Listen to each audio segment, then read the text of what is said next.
Thank you for joining me. So this time we're going to start on our knees. So as soon as I sit in this position, I've got my weight coming back onto my heels, and that opens up the front of the ankle, stretches out the top of the foot, so really good for your liver energy. And we want to keep our ankles as mobile as we can, because stiff ankles can lead to falls. So put your hands out, and we're just going to gently sit one way and sit down as low as you can. This hand on the floor, I'm going to lift the opposite one and just reach across, and then let the elbow bend and come across to touch, and come back up and come to the middle, and then sit to the other side.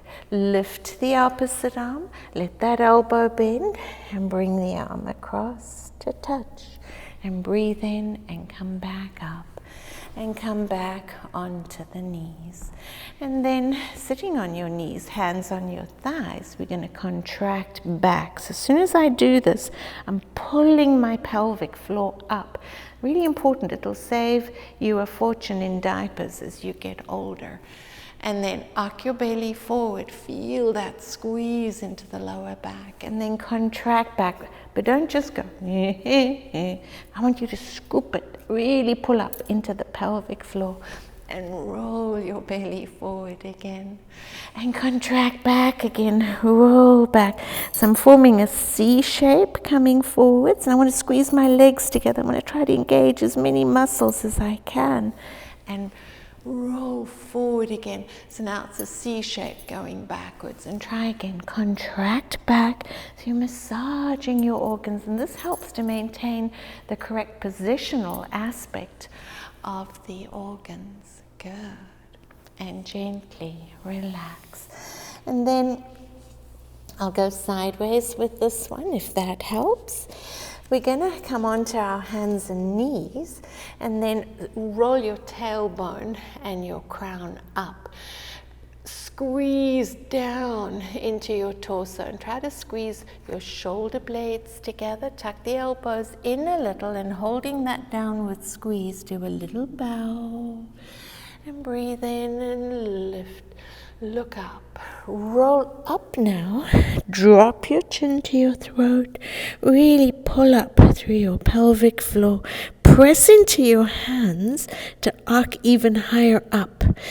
Roll your tailbone back up. Crown comes back up. If your back is stiff, this is a wonderful pose. Drop again. Elbows bend. Your elbows are not going to touch the mat. Come back up again. Roll up into your crown. Squeeze your tailbone higher, and then contract back up, round up as much as you can. Pull up through the pelvic floor again, and one more. Roll up through the crown. Squeeze your tailbone higher, drop your chest, and slowly bow down again. Hold it here for a little bit until you feel your triceps engaging and your biceps. This helps with those jiggly nanny bye-byes when you wave to the grandbabies. And gently come up. So when you wave, you don't want this sloosh sloosh happening. Coming back to the middle, I'll turn around again. I'm going to turn my left hand around, and you want to try to plant the heel of the hand down. So thumb is turned out, and you spread your fingers, and then do the other hand. Spread your fingers. Now we're going to do that same. Round up, drop your chin, and breathe in, tailbone comes up and head comes up. Push down into your chest. Now this time, holding this, I'm going to lean a little bit forward. Don't do a face plant here. And I'm going to lean a little bit backwards. If you have arthritis in your wrists and your hands, I do have arthritis. You have to keep moving. The more you move, the more you stimulate that synovium in the joint spaces. Round up again, drop your head and relax. And bring the left hand around and the right hand hand around. Sit back for a moment, make fists, and we'll just circle those fists for a second. Good. So the synovial fluid is being stimulated. Synovium secretes that synovial fluid, and then just move those fingers a little bit. It really does help. If you have arthritis in your hands, it's really sore. You can do this. I'm going to hold my right thumb. I'm not dyslexic. My right hand is going to hold my left thumb, and I'm just going to massage. So it's like I'm unscrewing something. And you start fairly gently, and you just work it. It is so good for achy joints in your hands and your fingers. And then I'm going to do the next finger, index finger. Roll. So I'm just rolling your thumb. That's associated with your lung energy. So we're benefiting now with the index finger, large intestine energy. Your fountain of youth. Your large intestine is your fountain of youth. And then the next, middle finger, triple warmer, working to bring up the energy through your lungs. Your ability to breathe in and breathe out, getting rid of the waste, your ability to absorb nutrients from what you eat and eliminate. Elimination is critical. And the next finger.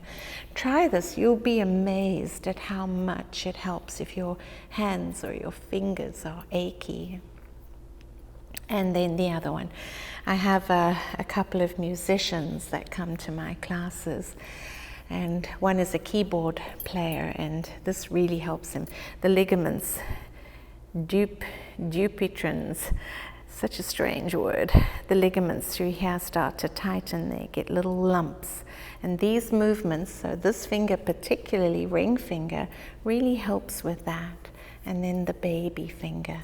And then just look, that hand will look quite pink from that extra blood flow. And you can do that a bit. And then we'll just do it quickly on this side. I always believe that what you do to one side, you must do to the other side. Otherwise, you're going to be lopsided. And if you think in your daily life, what do you do in your daily life other than yoga that you do to both sides of your body constantly? We tend to do things on one side of the body. We sit in the same chair every day at the dinner table, the breakfast table. If you're the primary driver, you get into the car on one side. One leg leads. Go the other way and do that other hand. And then just wiggle those hands a little bit, move them a little bit. And then we're going to come back onto our hands and knees. So my hands are under my shoulders, knees are under my hips, left elbow where my left hand was, right left hand across. Now reach that right hand away. Rest your forehead on that right forearm. And I want to press my right armpit down here.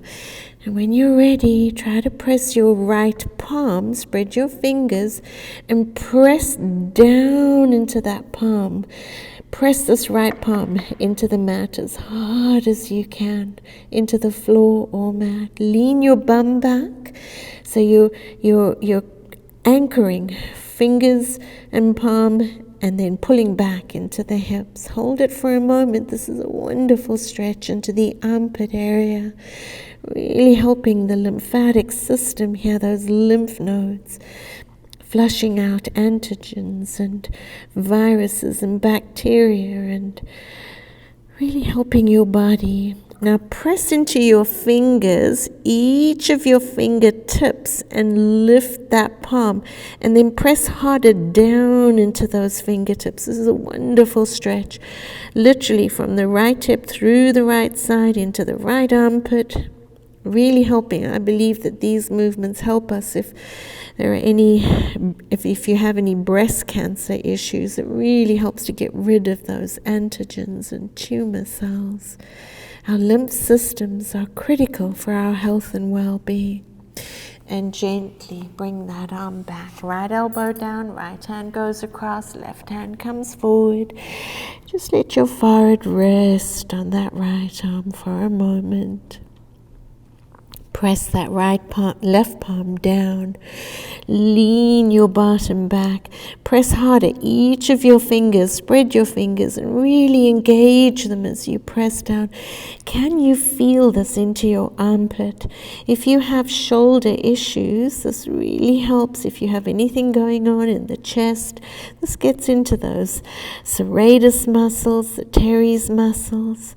Press and then up onto those fingertips. Each of your fingertips, your thumb and all your fingers, press down here. Keep leaning back into your bottom. Another deep breath in. Just feel that stretch and hold. And gently bring that arm back. Take a moment, a deep breath in, and when you're ready with your elbows down, we're going to tuck our toes under and bring our legs back and just come into a plank for a moment. This is a wonderful pose to maintain our strength, and we need to work like our hair is on fire to keep our own strength. We need to work at it daily. It is so important to maintain a healthy lifestyle. A plank teaches us anything that requires us garnering our energy and our strength, teaches us to rise above whatever obstacles we have in our lives. Now, as you hold this, try bending both knees, but don't let them touch the mat. And then squeeze the right heel back and hold it there for a moment. Left knee is off the mat and breathe. Turn your head and look to the left. Turn your head and look to the right. Back to the middle. Bend the right leg and push back into that left heel. Try to hold it here if you can. If it's really, really hard, you can put your knees on the mat until you get a little stronger. Take your time. Maybe I'm going to turn a little bit, so a bit slippery on the floor there. And then you can see what I'm doing maybe. Bend those knees again. Hold. And press back into the heels and hold. In my classes, I have 8-year-olds, and you should see them do these poses. They're amazing. Bend again a little bit and hold. And push back into your heels and hold. And now gently, slipperily come back. Is that a word? Not really sure. Come back. Let your knees drop and gently let your tummy come down. I'm going to place my fingers under my shoulders. Squeeze your shoulders back and then lift into the back of the neck. Tuck your chin in and let's just roll through the shoulder girdle. Try to make this big. In the beginning, perhaps you'll hear little cricks and cracks, and that's okay. You work with it. It helps, again, to spread that synovial fluid. Go the other way, big circular movements, loosening up. We hold the burden of responsibility across the shoulder girdle, and this just really helps us to release it. And then press up and slowly ease your hips back. You can open your knees this time and sitting back again, arc up, take a deep breath in, lift as high up as you can, and breathing out, palms to prayer and hold. One more deep breath in.